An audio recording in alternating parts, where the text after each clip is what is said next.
Assalamualaikum warahmatullahi wabarakatuh. Bismillahirrahmanirrahim. Alhamdulillah. Wala hawla wala quwwata illa billah. Allahumma salli wa sallim ala sayyidina Muhammadin miftahi babi rahmatillah adada ma fi ilmillah salatan wa salamaini bidawami mulkillah wa ala alihi wa sahbihi wa man wala. Pertama-tama marilah kita senantiasa tidak bosan-bosannya mengucapkan kalimat alhamdulillah atas berbagai nikmat dan karunia yang senantiasa Allah berikan kepada kita baik lahir maupun batin. Semoga Allah selalu menolong kita untuk berbuat taat kepadanya dan menjauhi daripada apa yang dilarangnya. Dan mudah-mudahan dengan senantiasa kita dapat berhadir dalam satu majelis ilmu, mudah-mudahan Allah sehatkan badan kita, Allah murahkan kita rezeki yang halal lagi banyak, Allah panjangkan umur kita dalam ketaatan, Allah hindarkan kita daripada berbagai macam bala dan penyakit. Dan kita berharap mudah-mudahan dosa-dosa dan kesalahan-kesalahan baik pada diri kita, pada keluarga kita, kedua orang tua kita, guru-guru kita, jiran tetangga kita diampuni oleh Allah Subhanahu wa taala, sehingga nantinya kita memperoleh suatu keberuntungan baik di dunia terlebih lagi di akhirat. Amin. Kemudian salawat dan salam tak lupa kita aturkan kepada baginda Rasulullah sallallahu alaihi wasallam, keluarga dan sahabat beliau serta ikut ila yaumil qiyamah. Yang sama-sama kita muliakan para ulama, tokoh-tokoh agama, para ketua kita, yang ulun muliakan para habaib dan sarifah dimanapun mereka berada. Kemudian yang ulun muliakan para pencinta majelis taklim pengajian Langgar Asyifa yang insya Allah senantiasa dalam curah rahmat dan hidayahnya Allah Subhanahu wa taala. Jadi di minggu yang telah lalu kita membicarakan daripada masalah mengenai sholat. Kemudian kita lanjutkan yang berikutnya, sebagaimana sabda Nabi kita sallallahu alaihi wasallam. Kata beliau, barang siapa yang berjumpa dengan Allah dalam keadaan menyia-nyiakan sholat, maka Allah tidak akan memperdulikan satu kebaikan pun daripada dirinya. Ini riwayat daripada Ar-Rafi. Jadi jelas dipadakan dalam artian ke apa? Andai sekiranya seseorang tersebut ketika ia hidup di dunia sebelum datang kematiannya, orangnya puasa rajin, nang sunat-sunat dijauhi dua, zakat dibayari, bersedekah rajin orangnya pulang, orangnya dermawan. Cuma sebutin gak ada mau sembahyang ada lagi. Artinya nampak, kalau istilah bahasa kita nang ini nampak jar batamatan sudah tamat sudah. Dia orang itulah. Dah ada. Sini ada orang itulah. Batamatan sembahyang. Batam-batam sembahyangnya lah nih. Cuma ini nanti berbuatnya sembahyang ditinggalkannya. Maka nantinya ketika seseorang tersebut ketika ia berjumpa dengan Allah Ta'ala dihadapkan, maka jar Allah Ta'ala, wahai sepulan bin sepulan, nena daripada pahala puasa ikam, ini pahala puasa sunat ikam, ini daripada zakat ikam, ini sedekah ikam, dilihatkan nih pahalanya nih nah, nang terbuat daripada ini ganjarannya istananya nang ini bentuknya bagus baik kelihatannya, namun ketika dilihatkan oleh Allah tersebut ia cuma bisa memandang aja, masuk pada hawa. Ada kau masuk? Kenapa ada kau masuk? Sebab dikatakan as-salatu miftahul jannah, salat itu adalah kuncinya daripada kunci surga. Bilang ada kunci apa nak masuk? Dah masuk kalau langgar nih, bilang ada kuncinya dikunci oleh si jenis tukang kunci ini. Nah, kalau kita masuk kawai menambah paksaan, hancuran dulu. nak sambut orang maling benar ya lah masuk nang kaidah masa dikunci orang. Nah itu juga artinya apa? Ada kuncinya, ada passwordnya, ada passwordnya. Bila passwordnya ini ada muka kita sekedar melihat saja, menikmati kada kawa rugi benar. Makanya sampai dikatakan ya Rasulullah apa?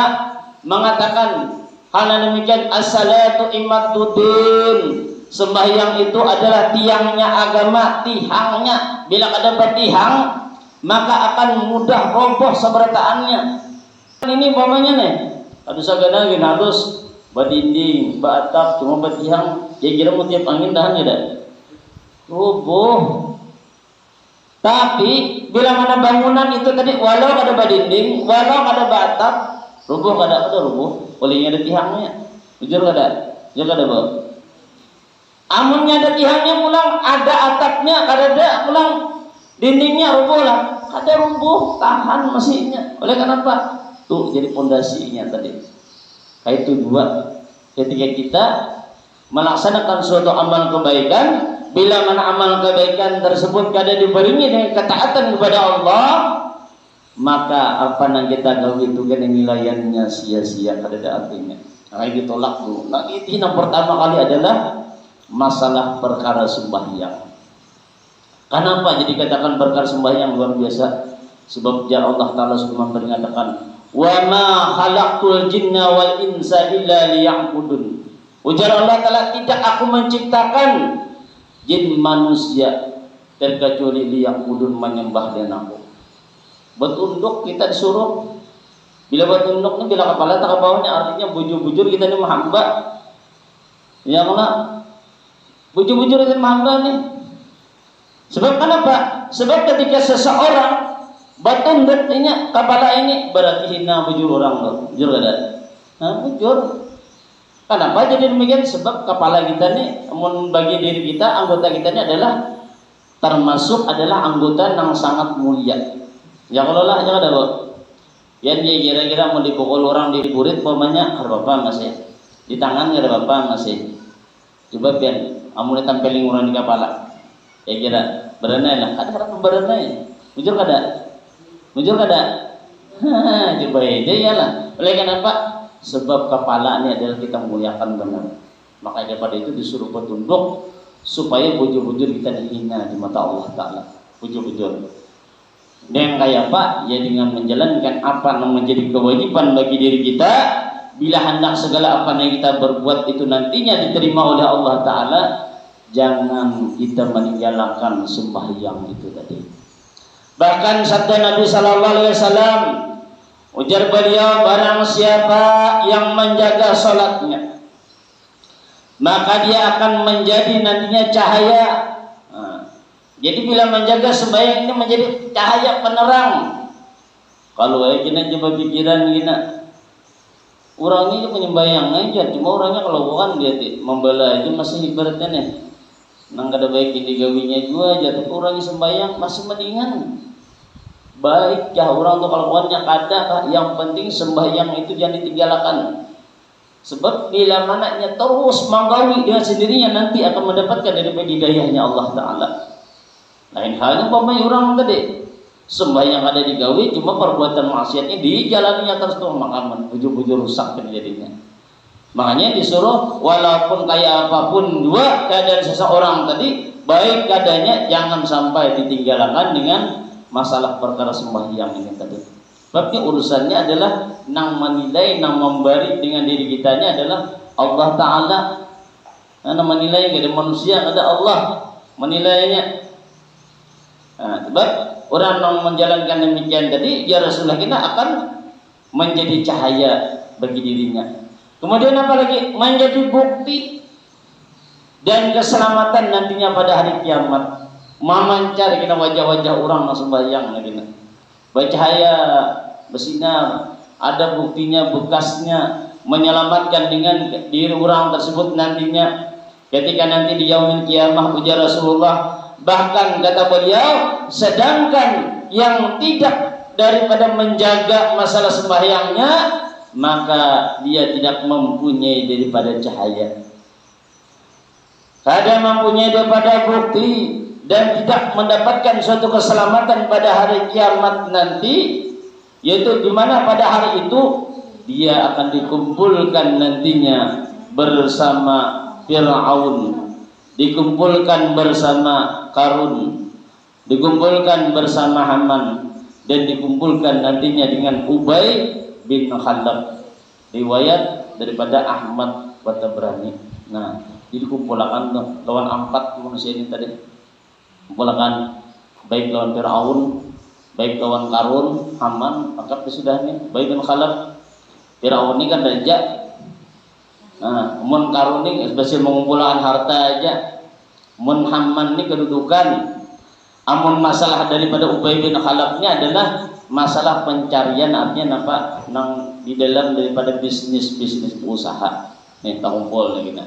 Bila orang tersebut sampai ia meninggal dunia, dalam artian apa? Sembahyang ditinggalkannya, sibuk dengan perkara-perkara dunia, maka ia kan nantinya akan dikumpulkan dengan di 4 golongan ini tadi. Kumpul kita dimulakan.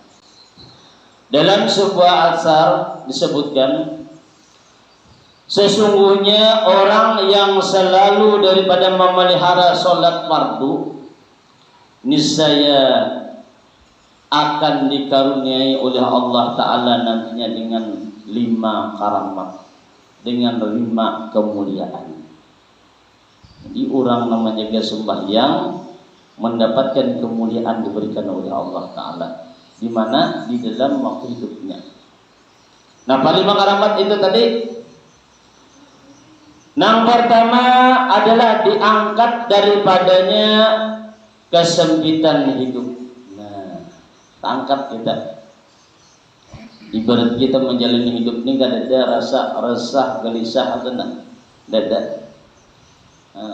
Asa nang alih benar ibaratnya, sehingga apa yang kita peroleh, apa yang kita miliki senantiasa kita syukuri, kadang mengeluh. Angkat tadi Bang, baik daripada segi perekonomian, baik daripada segi pikiran, hati kita diangkat, diberi kita ketenangan, nyaman ngeluh. Jangan kan berpikiran orang sugih itu nyaman, umpamanya nyaman kita nyaman melihat nyamannya aja orang sugih itu di rumah ganal, mobil berapa puting sidin besi. Tahu lagi kita pikiran orang tadi kan tahu. Terkadang kita melihat ini nyaman, kada tahu orang nang kita sambat nyaman tuh bilang setengah mati mikirkan kenapa tuh sertifikat rumah tergede di bank bisa, mobil bisa jadinya berhutang mikirkan itu, kita melihat nyaman tapi orang apa betul pikiran mencari tadi. Nah, oleh gara-gara apa tadi? Gara harus supaya nang kaya orang juga. Nah, ini tadi. Artinya apa? Hilang syukur pula. Akhirnya dengan hilangnya demikian tadi, lalu berbuat ketaatan itu akhirnya kurang. Padahal kita ini sudah dibagi waktu 24 jam ya lah. Siang gasan bercari, malam gasan beristirahat lawan menyangui diri. Artinya apa? Memberi makan. Nah, memberi makannya apa? Batin kita nih, jangan zahirnya aja. Batin kita ini perlu benar. Bila mana batin kita ini kurang diberi makan, kurang daripada memasukkan daripada ilmu, bisa jadi nantinya merusak dengan amalan kita. Makanya ketika seseorang dilahirkan ke dunia, itu adalah yang pertama lahirnya itu adalah gasan daripada batanam. Batanam itu artinya kita menyiapkan yang ditanamnya apa anak yang ditanam ini yang baik kan yang buruk, dua aja pilihannya. Kalau seseorang tadinya menanam dengan suatu hal-hal yang baik, maka di kehidupan yang kedua nantinya ia akan memetik daripada memanen apa yang ditanamnya tadi. Tetapi bila mananya di kehidupan pertamanya ini nang ditanamnya nang kada peti baik, hendak bahura-hura, hendak bersenang-senang aja, kada ingat lagi kisah hidup nang kedua kena, maka orang tersebut nantinya akan memperoleh suatu penyesalan yang kada ada akhirnya. Artinya apa? Ini yang memetik daripada panenan nang kada baik, nang buruk-buruk. Hati-hati juga. Ada juga seseorang yang ketika di dunianya bertanam yang baik, sembahyang, berjamaah terus, ke majelis taklim rajin orangnya. Cuma pulang apa? Rajin juga menyambut orang. Nah, nih. Rajin juga mencari-cari informasi, rajin menganjur atar pemandiran. Nah, maka bila mana seseorang ini tadi di hari pertamanya menanam yang baik, namun duanya di sisi lain kadang menjaga tanamannya, ini kadang dijaga ngarannya nih. Artinya apa kadang jaga? Ketujuh memandiri orang, ketujuh menganjur atar pemandiran orang. Ini berarti merusak dengan tanamannya. Bila mana yang merusak dengan tanamannya, ketika ia meninggal dunia, dihidupkan lagi untuk yang kedua kalinya, untuk menerima daripada panen tanamannya tadi. Yang tadinya nilainya adalah baik, namun panenannya itu tadi kadang diterimanya, tetapi justru diberikan kepada orang yang pada waktu di dunianya dijaliminya tadi. Artinya apa? Rusak, gagal, oleh mengganti apa? Kerugian, mengganti dan orang lain tadi. Makanya daripada itu kita bujur-bujur dijaga. Nah, kita tanam ini dijaga bujur-bujur, walaupun jurang sedikit, tapi bila ingin dijaga memberi manfaat aja tak. Biar banyak ibaratnya, cuma kalau bisa menjaga maka akan merusak atau memberi manfaat kita dengan diri kita, justru merugikan dengan diri kita. Ini yang kita khawatirkan betul. Kemudian yang kedua, ujar Rasulullah apalagi selain orang tersebut diberikan oleh Allah Ta'ala diangkat daripada kesempitan hidup, dan orang tersebut nantinya dihindarkan daripada azab kubur. Nah, jadi bila kita hendak terhindar daripada kubur, kuncinya tidak lain adalah jangan wani-wani meninggalkan sembahyang. Ujar takutan masuk kubur kayak ini, tapi sembahyang ditinggalkan, atau begitu bujur aja sembahyang cuma ditunda-tunda. Artinya tunda sudah penghujungan, hanya memanggil sembahyang. Ini sama juga nih, menyia-nyiakan sembahyang karena. Nah, fawailul lil musallin, celaka bagi orang-orang yang salat kaya alladzina hum an salatin sahun, yaitu orang-orang yang lalai daripada salatnya. Nah, lalai itu kayak apa tadi? Manggawi di ujungan intil. Bayang juhur bejuhur, cuma bejuhur bayi tontong. Assalamualaikum warahmatullah, Allahu akbar, Allahu akbar. Asar sekalinya. Yalah, maka dia sembahyang tadi. Cuma menggawinya tadi di hujungannya. Ini tadi, ini dibadakan celakanya. Apalagi pamannya, orang yang pamannya kadang mengerti dia hukum bikin baginya lagi. Bapak Allahu akbar. Sembahyang zuhur dapat sudah rakaat pertama, bayar rakaat kedua, bayar rakaat kedua, bayar rakaat kedua, bayar rukuk, Allahu akbar, bunyi ini lengan, Allahu akbar, Allahu akbar. Ya kira-kira taruskah sembahyang ampih ya? Mentakan dulu. Nampu, mohon pian kejadian ini taruskah sembahyang ampih ya? Hah? Ampih kah taruskah? Hah? Ya, yang kira men kayak ini kejadian hampir ke sembahyang terus gak? Terus. Yang mau terus ke sembahyang? Hampir. Terus. Terus saja. Orang aja nih terus aja. Hampir. Bingung kalau timbul jadinya. Hampir ke terus aja. Hampir ke terus orang aja nih. Nah, bila terjadi demikian, kita sudah dapat sarakaat, menjalani rakaat kerusakannya. Jangan hampir. Lain halnya begitu dia memang katakan Allahu akbar, Allahu akbar. Nah, itu berbeda usaha aja itu. Oleh kenapa itu bilang mapas benar bila sudah dapat sarakaat kerusakannya. Yang hampir. Boleh hampir. Kadang mengulang ada kerusakannya sampai tentu.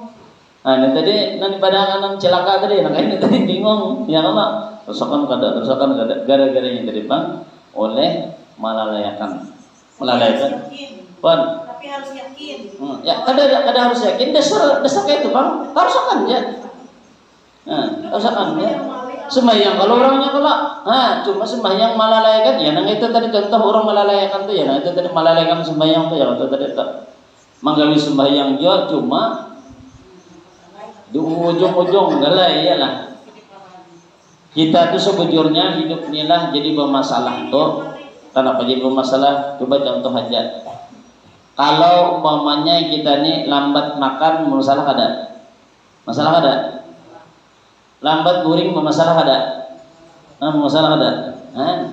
Lambat makan bermasalah, lambat guring bermasalah, lambat bagawi pulang ngambil orang itu bermasalah aja kalau apalagi sembahyang lambat jauh makinnya bermasalah lagi ya kayak tadi bermasalahnya tadi celaka nih padahal kan mentah jaga itu ditulis sembahyang aja makin nyam lagi makin parah lagi ya lah. Nah ini peringatan artinya bila hendak tuh bujur-bujur dijauhin ini dah mengingatkan kita supaya bujur-bujur dijauhi jangan ibaratnya dilalayakan sebab utama daripada segala-galanya. Ini tadi maka daripada itu disuruh maka bila kita hendak terhindar daripada azab kubur maka kita jaga sembahyang ini tadi. Kemudian apalagi yang ketiga jadinya orang itu diberikan daripada catatan amalnya itu di sebelah kanan. Nah menerima kita dengan catatan amal kita dengan tangan kanan kita ada dengan tangan kiri kita. Bila orang itu menerima catatan amal dengan tangan kanannya maka otomatis orang itu jelas sudah selamat orang ada celaka sudah. Nah, dan itu kita pasti kita masing-masing ini malamnya seberatan itu tadi. Makanya daripada itu kita nih mengumpul amal itu masing-masing di dunia ini tadi kalau bertanam nanti masing-masing. Bila baik tanaman kita jaga tanaman kita menggembirakan kita dan hati kita. Bila kita bertanaman kan bisa menjaganya, merusak dengan tanaman. Banyak hama. Selain hama pulang rumput-rumput dia itu jelas kan mengganggu bertanian yang lain. Itu tadi. Artinya kita ini bisa menanggulanginya kayak apa? Sekiranya kita jangan umpat tak bawa-bawa juga. Nah, supaya jangan tempat tak bawa-bawa. Nang ada baik, supaya jangan tempat juga. Makanya itu kita menjaganya. Kemudian yang keempat, ujian Nabi nampak dia nanti melewati daripada jembatan Shiratal Mustaqim seperti kilat yang menyambar. Nah, nyamannya. Lalu kadang alih kita ada yang nyaman jembatan bentang di bawah neraka. Neraka api. Orang memaniakan sembahyang kemungkinan besar kada bakalan melihat dengan jalan itu tadi. Oleh karena ada cahaya, kada ada membantunya, kada ada penerangnya. Jembatan yang kita lalui ini sering kita mendengarnya sudah nampak lebih halus daripada rambut, lebih tajam daripada pedang. Bahkan di beberapa 7 jadi lah bayangkan dia rambut tuh beberapa 7 kayak halusnya. Nih benar dijajak kita. Jangankan ibaratnya nang itu ibarat di dunia ini lah kita lah di dunia ini aja disuruh milih dorang bilek yang kawa menyebarangi pakai tali nah ke seberang sana motor ada hadiahnya mobil ada cuma buaya kelaparan di bawah tuh menunggui wani kan mau menyebarangi kira ada wani baik hutan kada tali bebentang aja kada ada baik hutan talinya nih kira mani lah ada bakalan maninya lah biar mobil biar motor itu di dunia kalau menolak. Ya kalau bila gugur duntal buaya aja kan bakalan mandi daya lah. Nah itu di dunia awal kita menolaknya. Kalau di akhirat kada awal dia kalau sebenarnya kada awal dari bandingkan coba dulu aja kita biar di belakang ada awal. Nah, itu masing-masing dia lagi kada awal kita namun nunda segala macam itu pasti kita lewati. Bagi orang yang amalnya sedikit, banyak keburukannya, banyak maksiatnya, maka perjalanan itu sangat jauh bagi rasanya. Jauh, makanya keadaan orang itu kan macam-macam. Ada yang berlari, ada yang kayak kilat, ada yang tarabang, ada yang bating kaung, ada yang bakisot, saking takutannya, bapak sampai gugur juga. Ingin takutan entah. Macam-macam gayanya, oleh apa? Tergantung dengan amaliyahnya. Bagi orang yang menjaga dengan sembahyangnya seperti kilat yang menyambar. Nyamannya langsung sebarang ada nyaman kalau dapat titik lagi itu ngarannya. Itu kita hendak badan nyaman-nyaman tapi sembahyang kita lalayakan. Sembahyang kita tinggalkan. Abot kita berusaha, abot kita bangun, kita kumpulkan harta sebanyak-banyaknya, dapat duit lagi banyak kita kumpulkan, bayar mengumpulkan ini itu segala macam, sekalinya pas mati bakajutan orangnya, mati kada berhinak.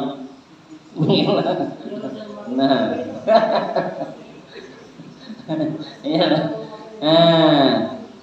Duit bagi-gilan di rumah, iyalah, toh baca dari segala macam, amal kada ada siap, sembahyang ditinggalkan, kada berusaha, kada ada usaha bisa mengumpulkan daripada amal saya di akhirat kena, maka jelas orang itu binasa kena. Jangankan di akhiratnya binasa, ketika ia masuk ke lubang kubur yang pertama pun dimasukinya, maka ia akan mendapatkan ajab yang luar biasa disiksa oleh Allah Ta'ala. Hanya orang di dalam kubur itu kisahnya, begitu masuk ke dalam kubur itu kan diratakan kita kelola, dihadapkan ke arah kita. Begitu orang mentakin akan membacakan, makanya menuntut ilmu itu dari buayan sampai ke yang lain itu begitu dibacakan, wahai si fulan bin si fulan, dibacakan ketika ditalkinakan, bila mana engkau ditanyakan siapa Tuhanmu, siapa nabimu, apa agamamu, nah di tahun ini tuhnya berduduk mendengarkan apa yang kita padahkan tadi. Bagi orang yang banyak amalannya, semuanya itu kada ada apa-apanya dengannya. Oleh apa? Banyak sudah mawani di dalamnya, banyak nantungan pada itu. Ibarat di tahun ini menjawabkan amalnya, jawab. Bila datang mengkadenang kiat datang ini kan bisa takutan. Tunang datang itu makhluk juga. Bila nyabatakan jawab, kami ini membantu pian. Nah, gimana kalau kita sormanan. Nang datang dingor-dingor bonang kada baik, pulang nang muha bina kaya rusak kada nyaman muha. Nang datang pulang bakajutan kaya patir menyambar itu adakah? Tambayangan tuh ngerinya. Sedangkan kita sudah berada di dalam kubur kada kawa kemana-mana, terkecuali kita menyandang aja daripada siksanya Allah. Luar biasanya binasanya orang kena. Maka keadaan orang di dalam kubur tersebut kada satu mat, melainkan adalah mulai daripada yang meninggal dunia nantinya sampai datangnya hari kiamat, maka hanya kita bebas daripada azab kubur. Itu di kubur, belum lagi di akhirat kita. Makanya dalam kuburnya ada termasuk daripada celah-celahnya surga orangnya.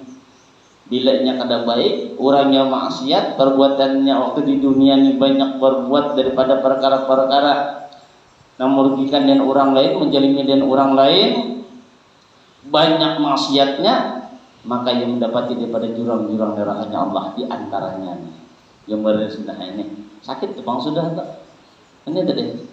Jadi kadang kau dibayangkan menderitanya orang ketika ia bersendirian dan kubur disiksa oleh Allah Ta'ala. Kemudian nang berikutnya lagi, bila mana orang tersebut yang melaksanakan dengan sembahyang, maka orang tersebut nantinya diantaranya tadi adalah melewati daripada jembatan Shiratal Mustaqim seperti kilat yang menyambar, dan yang kelima nantinya ia masuk ke dalam surga tanpa hisab, tanpa diproses, langsung masuk. Tuh makanya julun istimewanya bagi marbot, bagi kaum-kaum itu istimewa benar. Bilanya kaum menjaga tanaman ini tadi apa? Sembahyang berjamaah, subuh sini berjamaah, zuhur sini berjamaah, asar berjamaah, maghrib berjamaah, isya berjamaah. Walaupun kan ada amalan yang lain, ini aja diamalkan. Lawan pulang apa yang jaga pemuntungan, jaga pemandiran, jaga hati. Gue penting aja, montong lo nanti kita jaga aja. Artinya montong nih jam-jam itu orang.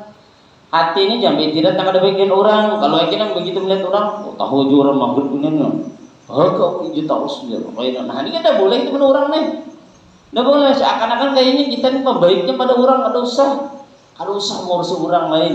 Usah kita urusin diri kita. Nah kita gawe ini, nah kita barang mudahan diterima oleh Allah Ta'ala. Mudahan diri dia oleh Allah Ta'ala. Itu aja gini kita harus mikir orang lain. Kita ini terkadang nih oleh lantaran melihat itu lalu hendak mencela orang lain. Lalu namanya mati dan orang lain, kenapa? Merusak dengan amal-amal ibadah kita serungan. Maka daripada itu, bila hendak apa yang kita gawi selama di dunia ini nantinya memberikan manfaat, memberikan syafaat kesan diri kita, menyelamatkan ketika kita nantinya berada di kubur, bahkan ketika kita nantinya berada di akhirat yaumil qiyamah, bahkan ketika dihadapkan kepada Allah Ta'ala. Maka kita jaga daripada anggota batang tubuh kita ini tadi, jangan sampai menimbulkan suatu dosa. Artinya baik mata ini kurang lebih jadi mata aja, mata kan baik melihat dosa mata aja. Telinga mendengarkan baik, dosa telinga aja. Nang berbahaya mana nih? Montong, ya nah. Ini montong nih bagi haratnya tadi. Makanya lidah ini tadi luar biasa benar. Makanya dikatakan Rasulullah apa? Ya tukhilul jannah, ya tukhilun nar. Yang namanya lidah ini bisa memasukkan orang ke dalam surga, bisa memasukkan orang ke dalam neraka. Maka daripada itu jaga pemandiran kita, jaga lidah kita agar karena membinasakan dengan diri kita. Mungkin ini yang dapat saya sampaikan. Mudah-mudahan ada faedah dan manfaat untuk kita semua. Terima kasih atas perhatian. Mohon maaf atas kurangan dan kehilapan serta kesalahan. Wallahu a'lam. Wassalamualaikum warahmatullahi wabarakatuh. Allahumma shalli ala sayyidina Muhammad. Allahumma shalli ala rasulika sayyidina Muhammad. Allahumma shalli ala rasulika sayyidina wa habibina wa syafiina wa maulana Muhammad. Adakah anda unik? Mohon ada silahkan menanam bertakon.